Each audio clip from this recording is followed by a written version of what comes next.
Olá, amigos, irmãos e irmãs, companheiros do Centro Espírita Seara Fraterna, assim como todos os demais companheiros que nos assistem, que se reúnem neste momento para refletir um pouco sobre a mensagem de Jesus, sobre a doutrina espírita, sobre as nossas vidas do ponto de vista do espírito imortal. É sempre muito bom quando nós paramos alguns instantes, ao menos nos nossos dias, para refletir um pouco, buscar a consolação, a calma, a tranquilidade e a serenidade do coração na mensagem de Jesus, recordando realmente o quanto somos maiores do que estamos aqui agora, quanto a vida pode ser mais plena, com mais conhecimento, com um sentimento mais elevado. Então é sempre uma grande oportunidade refletirmos, adentrando um pouquinho mais no conhecimento das obras da codificação, das obras subsidiárias, no Evangelho de Jesus. E hoje nós vamos comentar, vamos conversar um pouquinho, refletir de modo singelo sobre uma página de Emmanuel, que está no capítulo 100 do livro Pão Nosso, em que Emmanuel comenta um versículo de uma carta de Paulo, a carta aos Tessalonicenses, né? E vamos comentar um pouquinho essa página de Emmanuel então, mas para isso, antes disso, vamos elevar os nossos pensamentos e agradecer a Jesus, o nosso amigo de todos os momentos, tanto nas vitórias espirituais, nas alegrias, como nas dificuldades, quanto naquelas dores e sofrimentos que ainda temos dificuldades de compreender, naqueles momentos difíceis que todos passamos. Jesus, amigo, está sempre conosco. Então agradecemos ao Cristo pela oportunidade de já enxergarmos um pouco além desse véu que vai se levantando aos poucos da revelação divina, e por isso já nos fazer muito mais plenos do que éramos antes. Por esta oportunidade agradecemos, Senhor, pedindo que nossos companheiros desencarnados possam estar conosco, ampliando a nossa capacidade de aprender as reflexões e principalmente de enxergarmos em nós as capacidades e as oportunidades que todos temos de praticar essas lições no nosso dia a dia, na nossa família, no nosso trabalho, em todas as ocasiões da nossa existência. Fica conosco, Senhor Jesus, e que assim seja. Então, vamos à leitura da nossa página no item 100, capítulo 100 do livro Pão Nosso.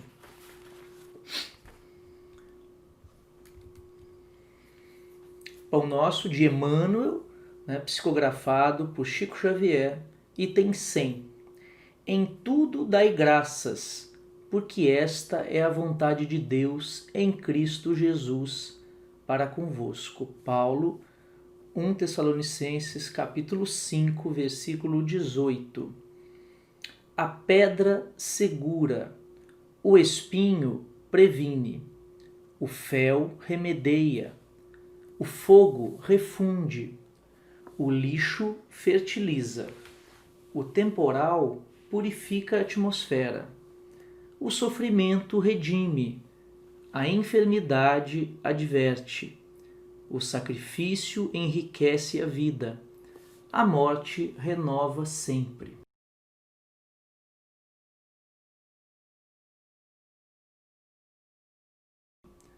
Aprendamos assim a louvar o Senhor pelas bênçãos que nos confere. Bom é o calor que modifica, bom é o frio que conserva. A alegria que estimula é irmã da dor que aperfeiçoa. Roguemos à providência celeste suficiente luz para que nossos olhos identifiquem o celeiro da graça em que nos encontramos.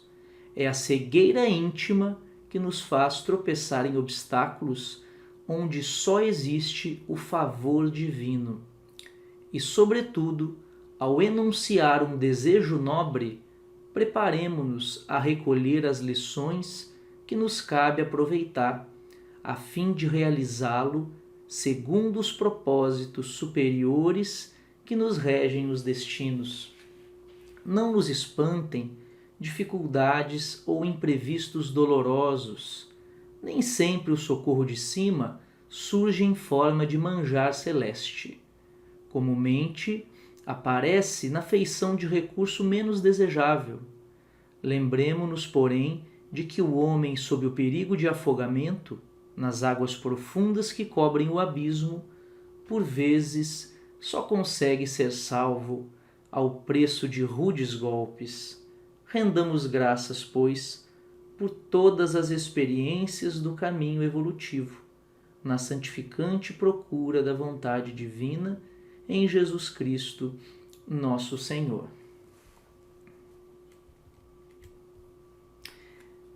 Para começar, podemos fazer assim uma espécie de resumo do que a página nos traz, né? Se pegarmos a página do final para o início, a gente consegue perceber o porquê, um pouco do porquê a gente não consegue ter essa visão sempre, porque isso ainda é difícil para nós, né? No final do comentário, Emmanuel vai falar que para o espírito que está numa situação difícil ou há muito tempo procurando levantar-se das águas desse abismo, né, em que muitas vezes a gente vai ao fundo, ou seja, o espírito que muitas vezes na ignorância, durante os séculos de evolução, pode se perder ou cair nas próprias ilusões e nas ilusões da matéria, ele tem uma certa dificuldade, não é? Para enxergar bênçãos aonde há dificuldades. Portanto, quando nós pedimos algo, em uma rogativa a Deus para que nos auxilie, para que nós tenhamos mais paciência, para que nós aprendamos a conviver, para que nós aprendamos a ser melhores dentro do que a gente já consegue enxergar que é ser melhor, a maneira como isso chega para nós, como oportunidade, nem sempre nos agrada.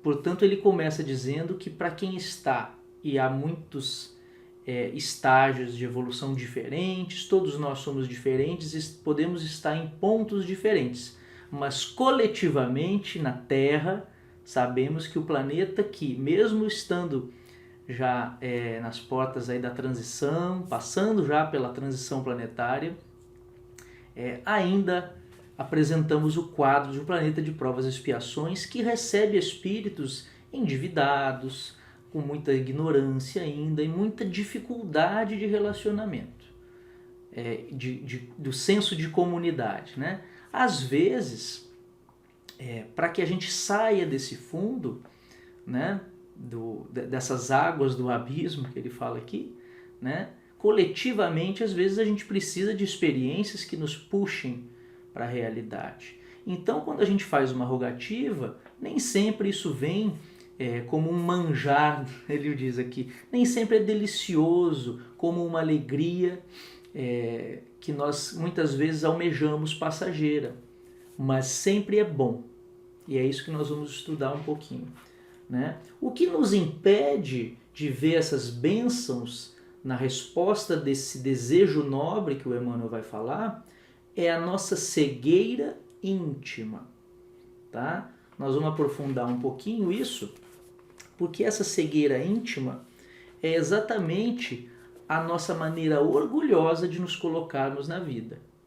Portanto, se algo é doloroso, tem sabor amargo, me causa uma certa dificuldade ou vai contra o meu desejo, isso é ruim, porque eu só enxergo dentro dessa cegueira íntima do meu orgulho o aqui e o agora, só enxergo a vida dentro desse aspecto transitório do berço ao túmulo.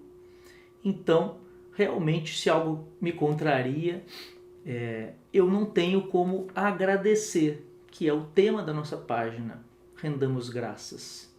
né? Rendamos graças, fica difícil render graças para algo que eu não compreendo que pode me fazer bem, não é mesmo? Então, essa nossa cegueira nos impede de enxergarmos essas bênçãos.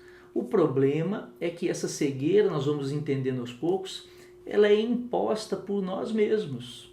O orgulho nos retira da condição de filhos de Deus, né? Na condição daquele filho que recebe do Pai todas as condições para a sua evolução e para o seu aprendizado, onde nós nos colocamos no centro. E aí, quando o centro da vida somos nós, qualquer coisa que não orbita em torno de nós, né? Qualquer coisa que não se refere ao nosso desejo, nós nos sentimos no direito de nos rebelarmos, né? Então, o Emmanuel começa falando na página de situações e de coisas que a princípio só tem um lado negativo na nossa maneira de ver, como o espinho que machuca quando a gente toca, que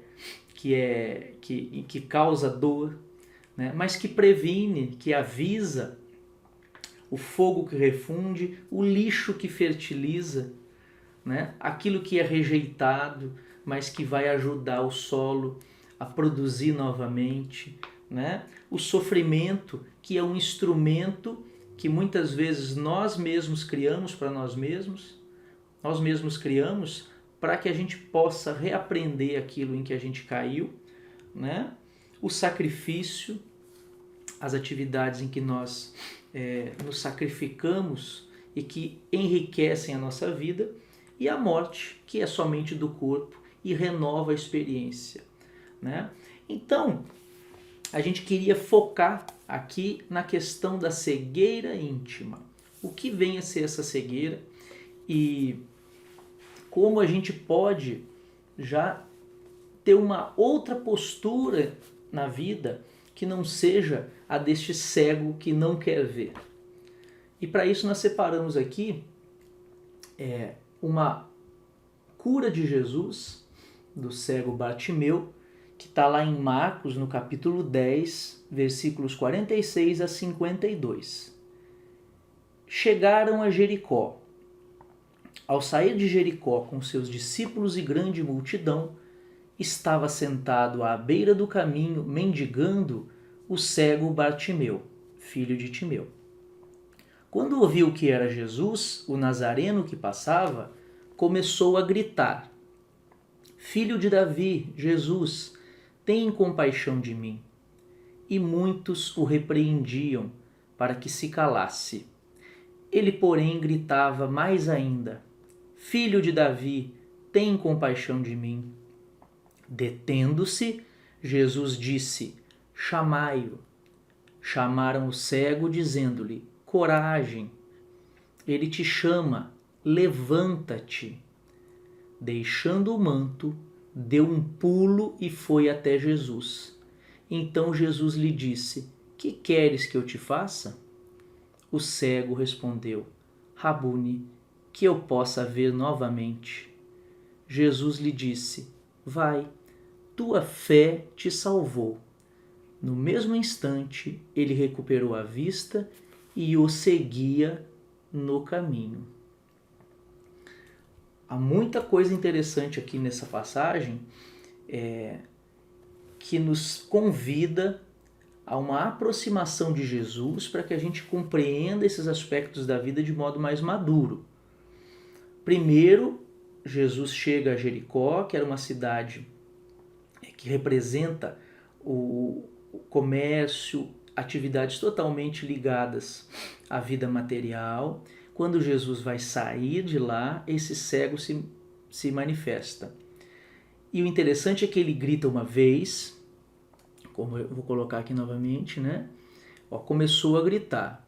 E muitos o repreendiam para que se calasse, né? Lembrando que também nós, quando resolvemos ter uma visão de mundo, uma forma de estar no mundo diferente, muitos convites para que nós não façamos isso vão nos aparecer, né? E aí o que o cego faz? gritava mais ainda: Filho de Davi, tem compaixão de mim. Aí Jesus, ele repetiu, ele está insistindo, ele está querendo mesmo, né? Mandou chamar o cego.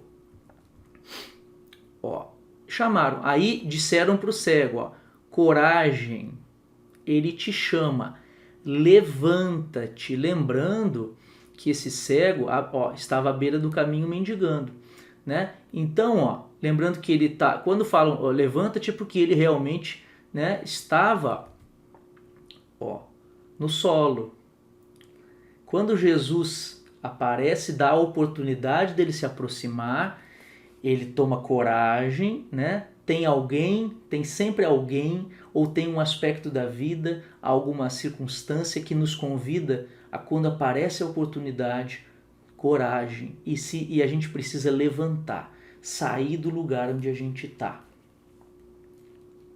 Muitas vezes do pessimismo, tendo uma visão negativa da vida, o que não é somente o problema, mas não vendo o que há de bom, os convites para que nós cresçamos. E Jesus está chamando a gente. A gente às vezes nem gritou e Jesus já está aqui do nosso lado, né? Então, de novo, deixando o manto, deu um pulo e foi até Jesus, demonstrando como esse cego realmente queria muito. Então Jesus lhe disse: que queres que eu te faça? Interessante. O cego respondeu: que eu possa ver novamente. Mestre, que eu possa ver novamente. Então,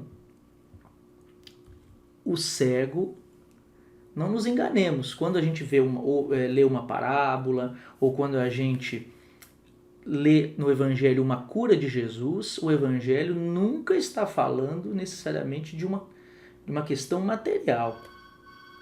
Pois que materialmente, curar alguém de uma doença, de alguma coisa que é passageira, no Evangelho quer dizer muito mais. Então, quando Jesus cura esse cego quer se curar, ele quer se curar da visão espiritual que ele tem da vida, que é essa cegueira de que Emmanuel fala, a cegueira íntima que nos impede de ver o que há de belo, o que há de oportunidade, né? E o que há de beleza mesmo naquilo que parece negativo. Então Jesus lhe disse: vai, tua fé te salvou. No mesmo instante ele recuperou a vista e o seguia no caminho. Então esse cego que queria ver, quando ele recebe essa cura, quando ele se levanta, quando Jesus permite isso para ele, ele começa a seguir, a viver segundo o que Jesus pregava, viver segundo os exemplos do Cristo. Então, isso traz para nós a ideia de que ser grato à vida, enxergar essa beleza, exige de nós um esforço. Pode parecer difícil, mas Jesus está do nosso lado, querendo que a gente se esforce para isso. Pois quando a gente se esforça para ter uma visão assim como esse cego, como Bartimeu, a nossa alegria se amplia muito, porque além de ver esse lado das consequências do nosso passado, além de ver esse lado da necessidade ainda da dor, das angústias, das aflições da vida, nós começamos a enxergar bênçãos que estavam já aqui conosco e os nossos olhos voluntariamente se fechavam para elas. Isso fica parecendo sempre distante daqueles discípulos, daqueles trabalhadores mais próximos de Jesus. Mas a gente vê que não é bem assim. No livro Boa Nova, por exemplo, no capítulo 8, nós separamos aqui, a gente encontra um caso muito interessante. Vou até colocar a capa aqui para quem quiser, quem não conhece ou quiser saber como é que é o livro, né? Livro de Humberto de Campos, psicografado por Chico Xavier, que nos traz muitos casos de Jesus se relacionando com os seus discípulos. e como as questões íntimas deles eram trabalhadas pelo Cristo no dia a dia, nas coisas simples. Então Bartolomeu é tratado aqui no capítulo 8, chamado Bom Ânimo, né, como um trabalhador ativo dentro do grupo que acompanhava Jesus. Porém, Bartolomeu era triste. Mesmo ao lado de Jesus, mesmo bebendo na fonte, Bartolomeu era uma pessoa triste, como ele vai dizer aqui, diz Humberto de Campos. Bartolomeu era triste e, vezes inúmeras, o Senhor o surpreendia em meditações profundas e dolorosas. Mestre, disse Bartolomeu, não saberia nunca explicar-vos o porquê de minhas tristezas amargurosas. Só sei dizer que o vosso Evangelho me enche de esperanças para o reino de luz que nos espera os corações além, nas alturas. Aqui é interessante porque muitas vezes a gente se empolga, fica animado com a doutrina espírita, com a revelação, as revelações de Jesus no Evangelho, mas a gente começa a projetar esse reino divino somente no depois, com esperanças de que a gente saia logo da Terra para viver num lugar melhor, como se não fosse possível ter nenhum tipo de alegria assim aqui. Né? A gente ouve muitas pessoas assim, eu estou trabalhando aqui agora, porque eu quero, assim que eu desencarnar, eu não quero mais voltar para a Terra. E a gente vê que não só Jesus, né, mas todos os outros trabalhadores desse nível, né, dos apóstolos, do nível de Pedro, de Paulo, e seguindo a trilha o próprio Emmanuel, esses espíritos, Dr. Bezerra de Menezes, o próprio Chico, todos eles optam por continuar trabalhando com aqueles irmãos menores, né, que somos nós.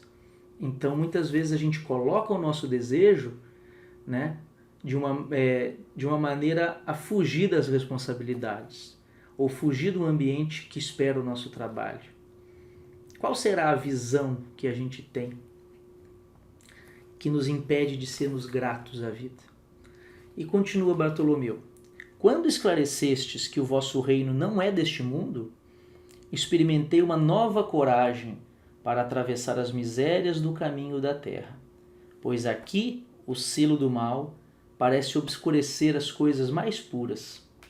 Por toda parte é a vitória do crime, o jogo das ambições, a colheita dos desenganos. E realmente, quem de nós não se entristece, não desanima de vez em quando, mas quando isso acontece, naturalmente a gente para de ver.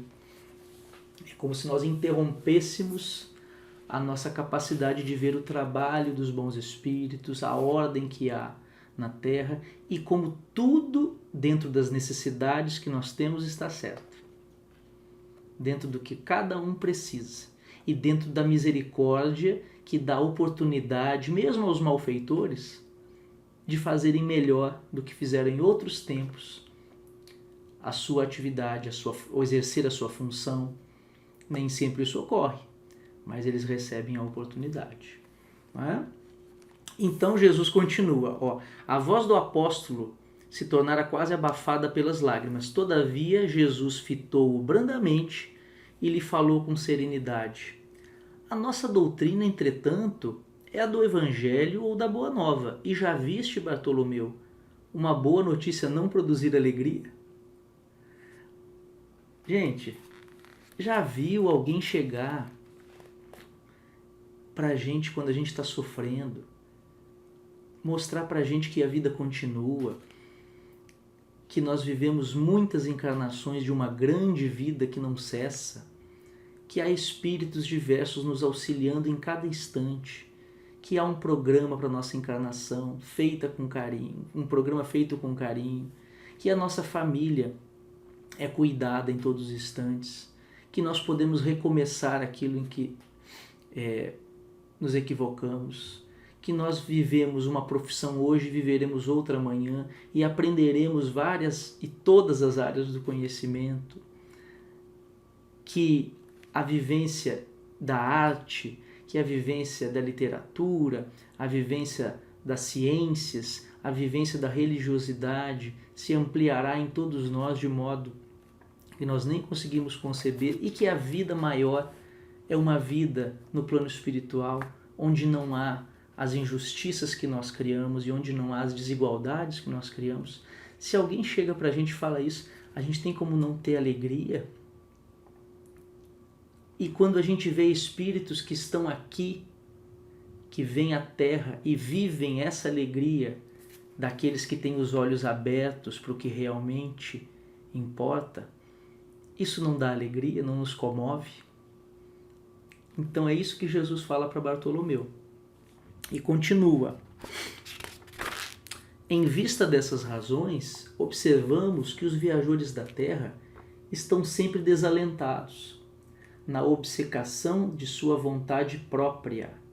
Ferem a fronte nas pedras da estrada, cerram os ouvidos à realidade espiritual, vendam os olhos com a sombra da rebeldia, ó Bartimeu, e passam em lágrimas, em desesperadas imprecações e amargurados gemidos, sem enxergarem a fonte cristalina, a estrela cariciosa do céu, o perfume da flor, a palavra de um amigo, a claridade das experiências que Deus espalhou para a sua jornada em todos os aspectos do caminho. E aí Bartolomeu fala, mas a gente, os vossos esclarecimentos dissipam meus pesares, mas o Evangelho exige de nós a fortaleza permanente. E Jesus fala, é preciso considerar que a alegria, a coragem e a esperança devem ser traços constantes de suas atividades em cada dia. Então, esses véus, quem realmente coloca nos nossos olhos somos nós mesmos. Quem fecha os nossos ouvidos às boas palavras, ao encaminhamento, à orientação, à realidade do Espírito, somos nós mesmos.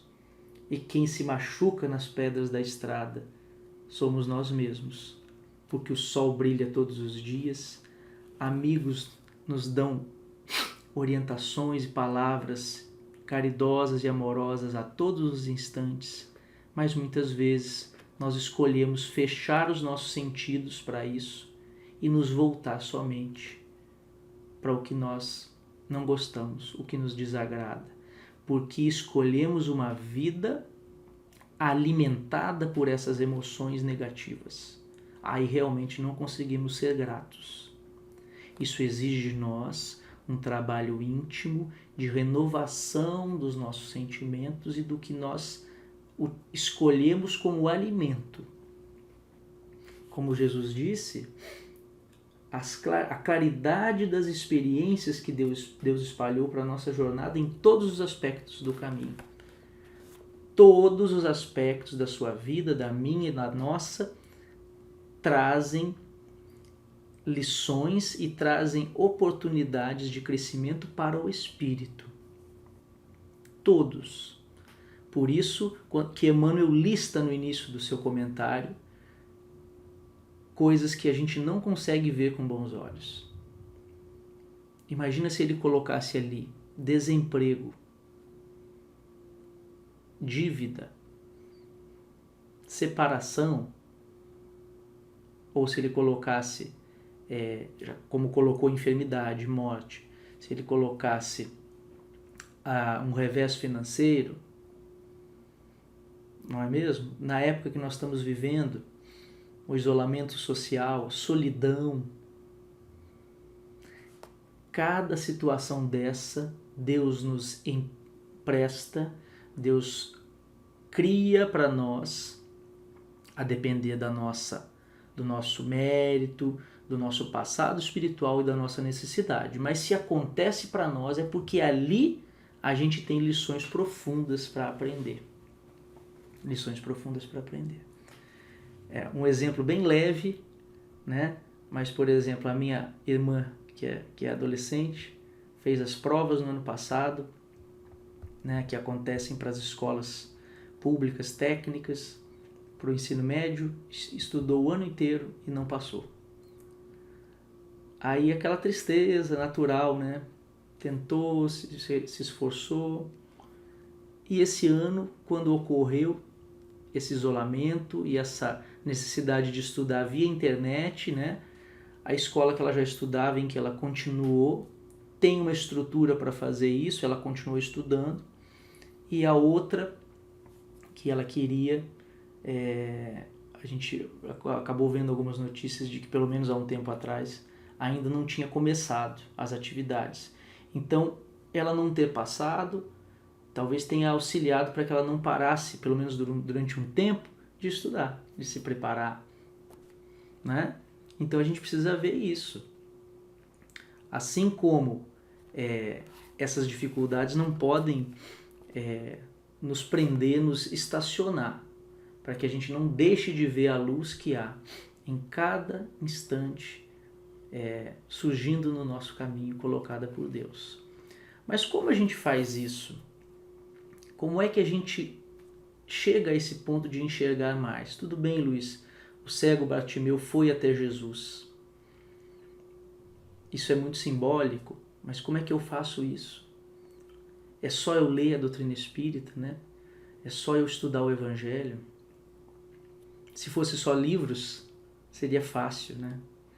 Então, a gente vê nessa necessidade de trabalho íntimo que mesmo que a informação, que o conhecimento chegue, existe um algo mais que é necessário para que esse conhecimento encontre um campo adequado para que ele floresça. E a gente separou então do livro Jesus no Lar, livro de Neio Lúcio, também psicografado por Chico Xavier, uma lição do capítulo 3, chamado Explicações do Mestre, em que Sara, a esposa de Benjamim, o criador de cabras, chega para Jesus nas reuniões do Evangelho, né? No primeiro culto do Evangelho no Lar que houve na terra, na casa de Simão Pedro. Ela fala com Jesus assim: a ideia do reino de Deus em nossas vidas é realmente sublime.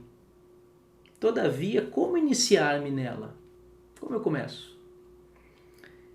Ela já estava com Jesus, ela queria ouvir, ela já se aproximou dele, queria segui-lo, mas ela reconhece: eu desejaria ser fiel a semelhantes princípios, mas sinto-me presa a velhas normas. E aí ela reconhece que não consegue perdoar os que lhe ofendem, não consegue se desapegar dos seus bens, tem ciúme de tudo que é propriedade dela. Não entende a vida em que trocamos vantagens nossas pelos interesses dos outros. Ela reconhece, né? E Jesus lá na frente vai perguntar assim: Sara, qual é o serviço fundamental da tua casa? É criação de cabras. Então Jesus, de novo: como procedes para conservar o leite inalterado e puro no benefício doméstico? Senhor, antes de qualquer providência, é imprescindível lavar cautelosamente o vaso em que ele será depositado. Se qualquer detrito ficar na ânfora, em breve todo o leite se toca de franco azedume e já não servirá para os serviços mais delicados. Jesus sorriu e explanou: assim é a revelação celeste no coração humano. Se não purificarmos o vaso da alma, o conhecimento, não obstante superior, confunde-se com as sujidades de nosso íntimo, como que se degenerando, reduzindo a proporção dos bens que poderíamos recolher. Então, meus amigos, minhas amigas, o que nós estamos falando é que, retornando à página de Emmanuel, quando Emmanuel fala sobre cegueira íntima, não basta que nós procuremos conhecer a vida espiritual, que nós procuremos nos intelectualizar muito no conhecimento bíblico, no conhecimento do texto bíblico, da história, no conhecimento da doutrina espírita, das três revelações, sermos muito conhecedores, se esse conhecimento, essa informação, quando chega em nós, encontra, como esse leite que é citado pela Sara, né? Esse leite que pode ser, como Paulo utiliza o leite como a ideia de um conhecimento básico, como um alimento bem elementar, que a criança recebe. Ele compara o leite com o conhecimento mais básico, mais elementar que a gente pode ter. Mas mesmo simples esse conhecimento, se ele chega em nós e encontra, esse leite encontra um vaso sujo, ele se deteriora. O que quer dizer isso? A gente pega o que a gente conheceu, a gente pega o conhecimento do Evangelho, da doutrina espírita, e suja ele conosco mesmo. Porque o nosso vaso empresta para o conhecimento a nossa sujeira. E aí qual é o nosso risco? A gente começa a ver em Deus algo de ruim, como se ele tivesse errado.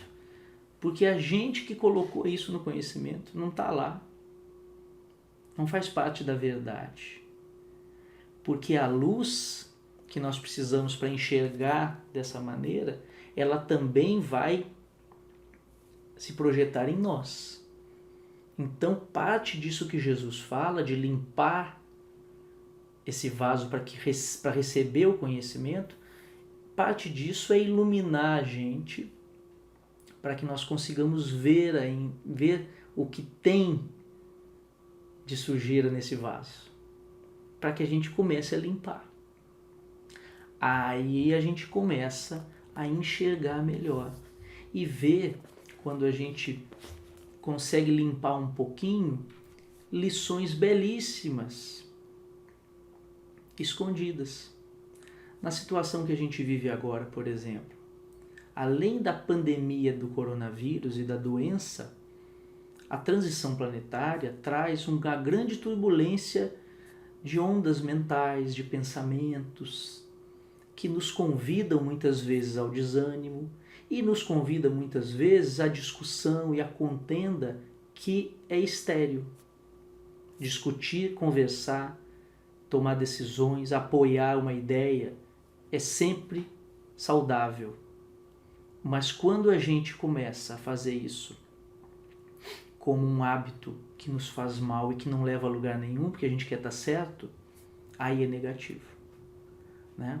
Então, assim, conhecer Jesus para sermos gratos também nos ajuda a viver no mundo enxergando tudo sob o aspecto da imortalidade. Porque aí a gente pensa assim, gente, fulano faz tanto mal, ele age tão mal no cargo que ele ocupa, realmente eu não concordo com as coisas que ele faz. Eu espero que não seja mais assim.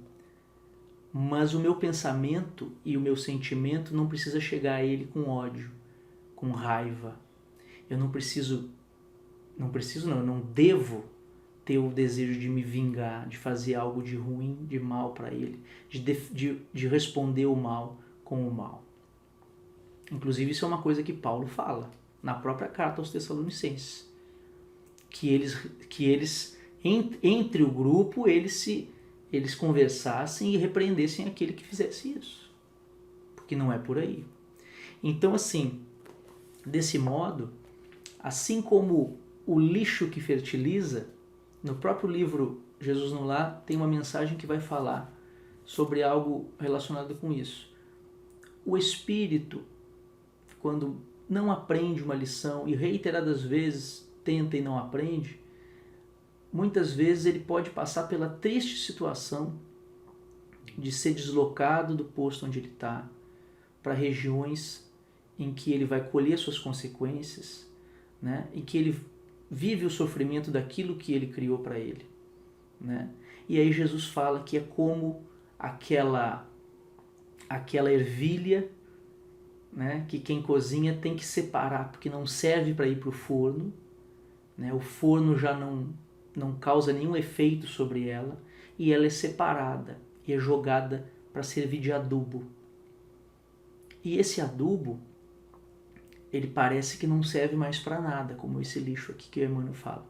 Mas esse adubo vai ajudar a fertilizar o terreno para que o trigo possa nascer e se desenvolver. E o que vem a ser isso? Aquele que já segue essa pauta de vida vai ter nesses irmãos equivocados não somente uma oportunidade, como a gente às vezes acaba fazendo, de irritação, de se enraivecer, de querer se vingar, mas sim de trabalhar no bem por aqueles que mais sofrem. Então, enxergar melhor, lendo aqui de novo o que Emmanuel fala, nos faz ver que a alegria que estimula é irmã da dor que aperfeiçoa. Roguemos a providência celeste suficiente luz para que nossos olhos identifiquem o celeiro da graça em que nos encontramos.